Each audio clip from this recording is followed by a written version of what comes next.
Hai, jumpa lagi dengan saya Rizal Diparani pada mata kuliah pengantar sosiologi. Kali ini kita akan bicara dengan topik perilaku kolektif.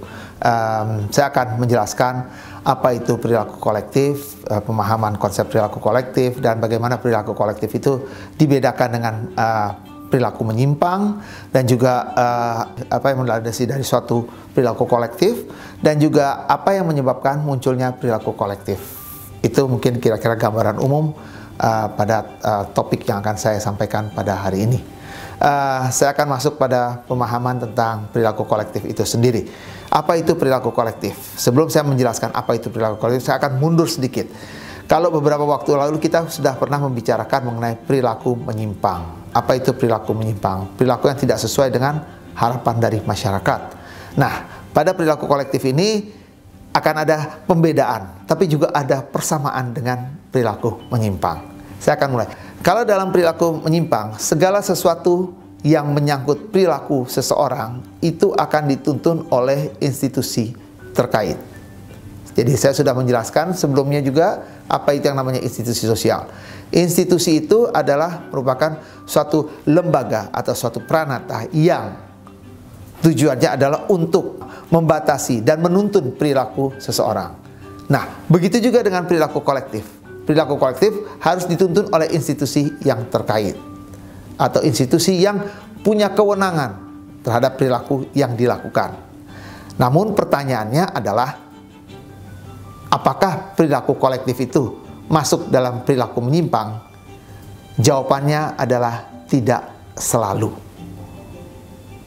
Kenapa tidak selalu? Saya ambilkan suatu contoh di mana perilaku kolektif itu tidak harus menyimpang. Bagi penganut agama Kristen atau penganut agama Islam, beribadah adalah merupakan suatu perilaku kolektif. Pada umat beragama Islam, mereka akan melakukan ibadah sholat Jumat pada hari Jumat. Begitu juga pada umat Kristiani, mereka akan beribadah pada hari Minggu. Dan tempat di mana mereka beribadah adalah merupakan rumah ibadah masing-masing, di mana masjid dan juga gereja. Dan mereka berkumpul secara kolektif, mengikuti sebuah ritual yang memang diajarkan dalam agamanya. Ini merupakan perilaku kolektif. Tapi apakah ini menyimpang? Tentu jawabannya tidak. Oke. Nah, bagaimana dengan suatu perilaku yang bisa dianggap sebagai perilaku kolektif, yang bisa dianggap sebagai yang menyimpang? Sering kita mendengar atau membaca berita pada setiap tahun ajaran, maka ada suatu fenomena yang kerap kali terjadi, yaitu yang namanya tawuran pelajar. Tawuran pelajar adalah merupakan perilaku kolektif. Apakah menyimpang? Jawabannya iya, menyimpang. Atau dalam bentuk yang lain lagi, di mana belum lama ini kita mengetahui dari adanya penolakan terhadap hasil pemilu oleh salah satu kontestan pemilu, yang mana mereka mempertanyakan hasil pemilu yang sudah dihitung oleh KPU. Kemudian tentunya ketidakpercayaan ini memunculkan tanggapan terhadap para pengikutnya. Dan sampai kemudian ketika pengumuman hasil akhir penghitungan suara oleh KPU, maka muncullah adanya aksi-aksi di depan KPU atau di depan Bawaslu. Kita bisa melihat bagaimana adanya serombongan orang yang menolak hasil yang diumumkan oleh KPU. Baik itu dilakukan di depan kantor KPU maupun di Bawaslu. Sampai pada saat itu, sejumlah kegiatan yang dilakukan masih bisa dikategorikan sebagai suatu yang perilaku kolektif yang tidak menyimpang. Namun demikian, perilaku itu berubah menjadi perilaku kolektif yang menyimpang manakala munculnya suatu tindakan yang anarkis. Ketika kita tahu ada satu kelompok atau tiba-tiba muncul satu perbuatan yang agresif menyerang polisi dan segala macam, sampai akhirnya muncul suatu keributan dan bahkan memunculkan korban.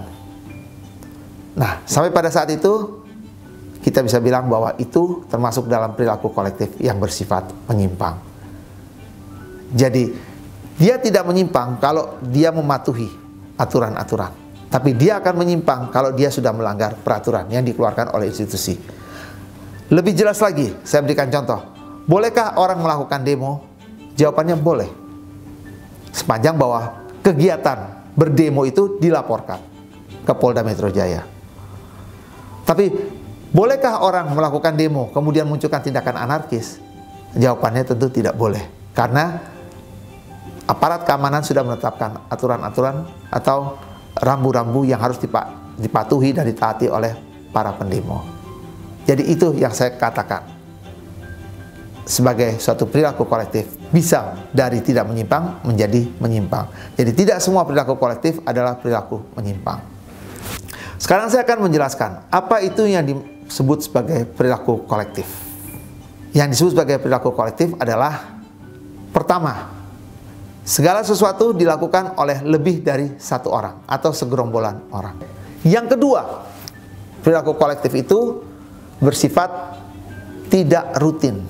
Dan yang ketiga, perilaku kolektif itu muncul atas rangsangan tertentu. Jadi perilaku kolektif, ketiga karakteristik atau pemahaman tentang perilaku kolektif yang saya berikan ini adalah mengarah pada suatu tindakan atau perilaku kolektif yang mengarah pada perilaku menyimpang. Salah satu bentuk dari perilaku kolektif yang biasa kita temui adalah crowd behavior atau perilaku kerumunan. Nah, apa itu crowd behavior? Crowd behavior itu adalah satu perilaku yang ditunjukkan oleh sekelompok orang yang bisa bersifat kebetulan, dan orang-orang yang ada dalam kelompok tersebut biasanya melakukan interaksi.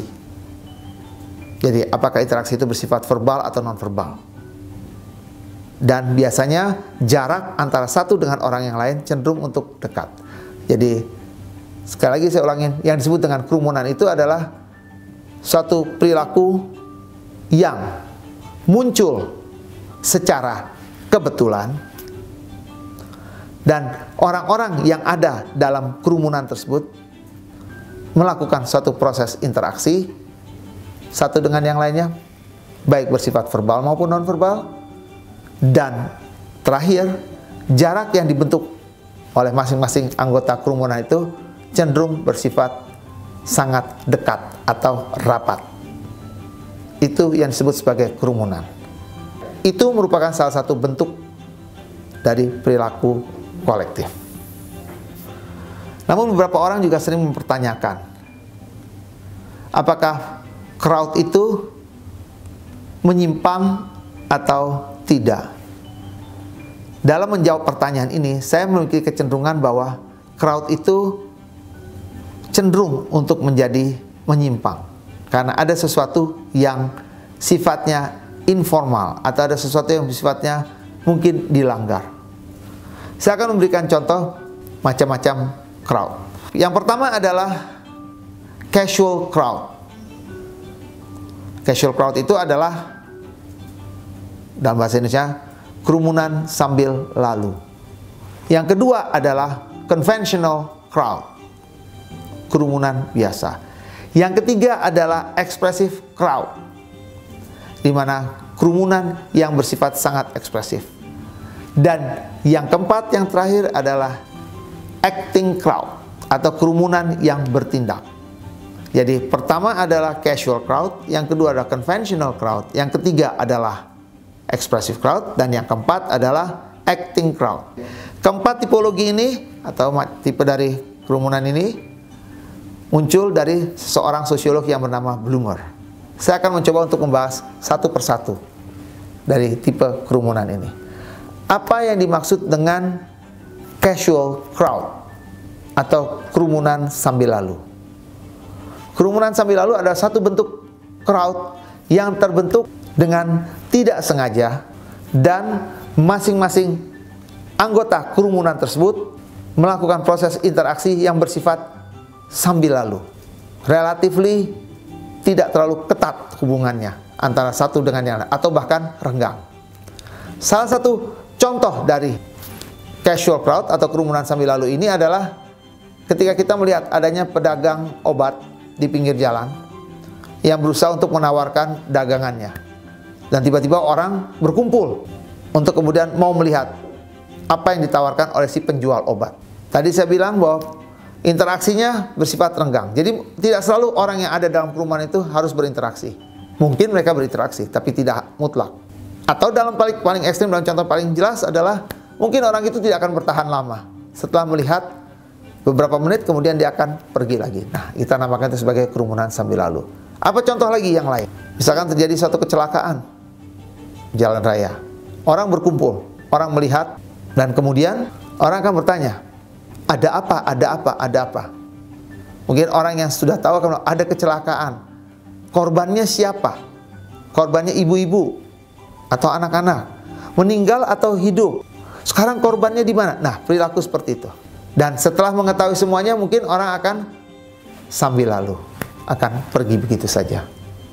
Atau bahkan dalam paling ekstrim, mungkin orang hanya melihat tanpa bertanya. Itu adalah merupakan contoh dari kerumunan sambil lalu atau casual crowd.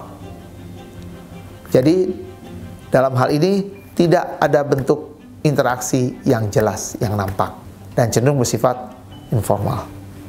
Kerumunan yang kedua adalah conventional crowd. Conventional crowd adalah suatu kerumunan di mana masing-masing orang yang ada dalam kerumunan tersebut memiliki tujuan yang sama.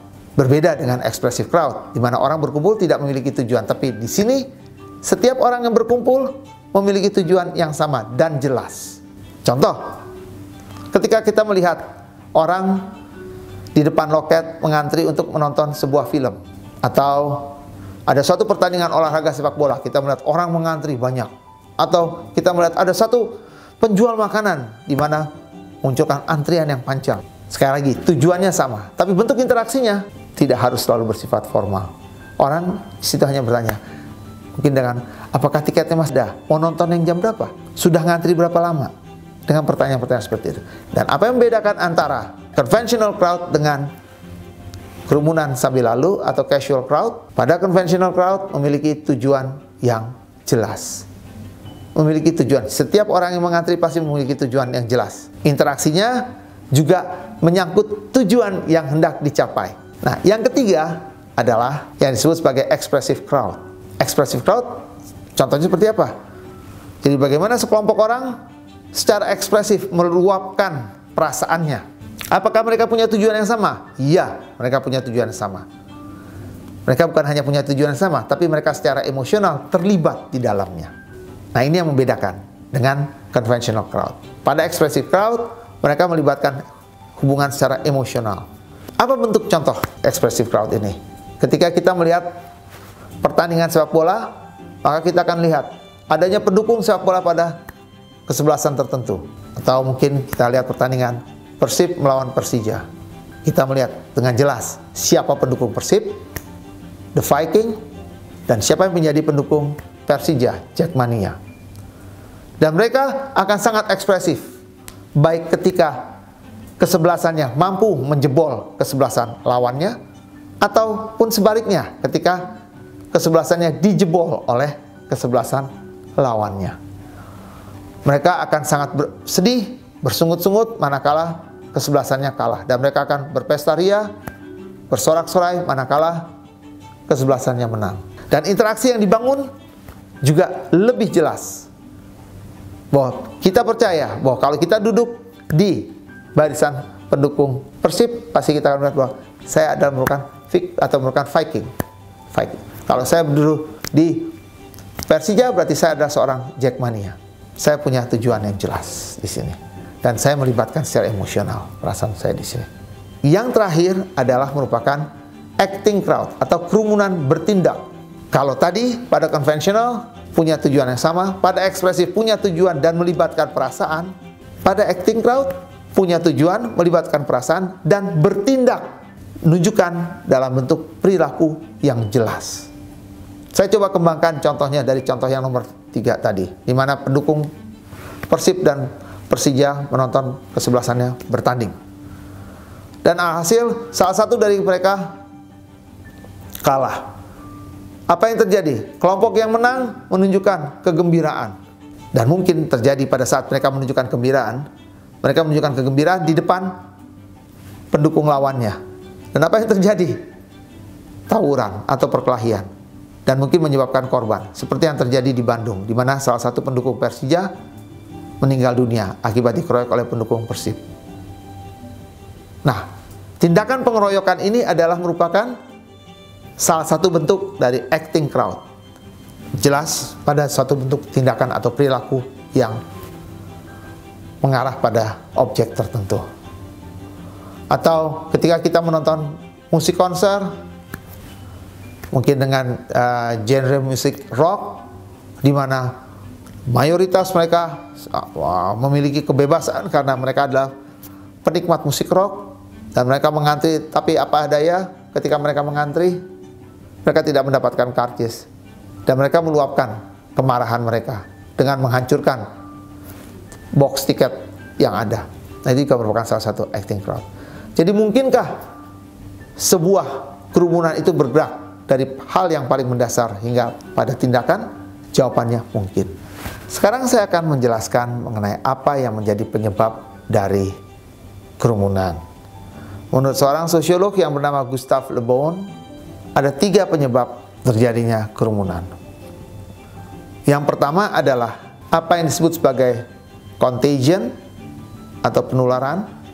Yang kedua, apa yang disebut sebagai kebersamaan atau collectivism. Dan yang ketiga adalah suggestibility. Bagaimana apa yang menyebabkan kita mudah terpengaruh. Saya akan menjelaskan penyebab yang pertama, contagion. Contagion itu adalah penularan. Jadi bagaimana seseorang terlibat atau melakukan suatu tindakan sesuai dengan apa yang dilakukan oleh kerumunannya karena faktor penularan. Yang paling kita sering jumpai adalah ketika ada seorang pencopet yang tertangkap oleh massa. Dan apa yang terjadi? Setiap orang merasa ingin memukul si pencopet. Kenapa ingin memukul? Karena ada orang yang mendahului memukul. Apabila tidak ada yang mendahului memukul, maka tidak akan ada terjadi proses pemukulan. Nah, inilah yang terjadi. Pemukulan terjadi karena ada satu orang yang mendahului. Itu yang disebut sebagai contagion, penularan. Kalau kita lihat kerumunan pada perilaku tawuran, perilaku saling melempar. Nah, apa yang terjadi kalau ada satu orang yang melempar? Ketika adanya satu orang yang melempar atau dilempar oleh benda-benda tumpul atau benda tajam atau apapun, maka akan ada tindakan balas-membalas. Nah, tindakan balas-membalas ini adalah merupakan faktor yang namanya contagion, penularan. Yang kedua adalah kebersamaan atau collectivism. Apakah collectivism ada kaitan dengan contagion? Ada. Namun lebih pada perasaan kita sebagai satu kesatuan, kebersamaan. Masih dengan contoh yang sama? Bisa. Apabila ada satu teman kita yang dipukul oleh sekolah lain ketika terjadi tawuran, maka kita akan terlibat dalam proses pemukulan tersebut. Kita akan juga berusaha untuk membalas. Nah, proses balas-balasnya adalah proses yang namanya contagion. Tapi dorongan kita untuk memukul itu adalah karena faktor collectivism, karena kebersamaan. Atau paling gampang, ketika kita mau melakukan kerja bakti, membersihkan lingkungan, kita tahu tetangga-tetangga kita akan ikut terlibat dalam kerja bakti di hari Minggu misalnya. Dan saya mau tidak mau akan ikut juga kerja bakti. Bukan karena apa? Bukan karena tetangga saya, tapi lebih karena perasaan saya sebagai anggota lingkungan yang sama untuk mau menjaga kebersihan atau mau menjaga lingkungannya. Dan apakah saya terpengaruh oleh tetangga saya? Mungkin. Tapi apakah saya merasa bagian dari kelompok besar satu lingkungan yang sama? Iya. Jadi apakah ada faktor contagion? Mungkin ada. Tapi apakah Anda merasa merupakan bagian? Iya, kita merupakan bagian. Nah, itu yang kita sebut sebagai collectivism atau kebersamaan. Yang terakhir adalah suggestibility, di mana kita punya perasaan untuk mudah terpengaruh, mudah mengikuti. Ada perasaan tidak suka, ada perasaan mau terlibat di dalamnya. Saya ambil contoh, ketika kita mendengar adanya orasi, mungkin kita akan merasa contagion, kita akan merasa percaya, oh iya, apa yang disampaikan oleh orator adalah merupakan hal yang benar. Dan mungkin juga saya akan merasa bahwa, oh iya, saya adalah bagian dari apa yang dikatakan oleh si orator tersebut. Dan seterusnya adalah, apakah saya memiliki perasaan yang sama? Apakah saya merasa terlibat? Apakah saya punya kepentingan yang sama? Iya. Itu yang namanya suggestibility. Jadi suggestibility lebih pada perasaan. Bagaimana kita mudah terpengaruhi, mudah terprovokasi, mudah terintimidasi. Itu merupakan bentuk dari suggestibility. Jadi kalau kita sudah dalam suatu tahapan di mana dalam pola pikir kita sudah terbentuk, berarti kita sudah masuk dalam namanya suggestibility. Dan itu akan berpengaruh pada pola tindakan kita, contagion. Dan juga akan berpengaruh pada perasaan kita. Bagaimana kita merasa sebagai satu, solidaritas, kebersamaan. Demikianlah topik kita pada hari ini, dan kita jumpa lagi pada kesempatan berikutnya. Terima kasih.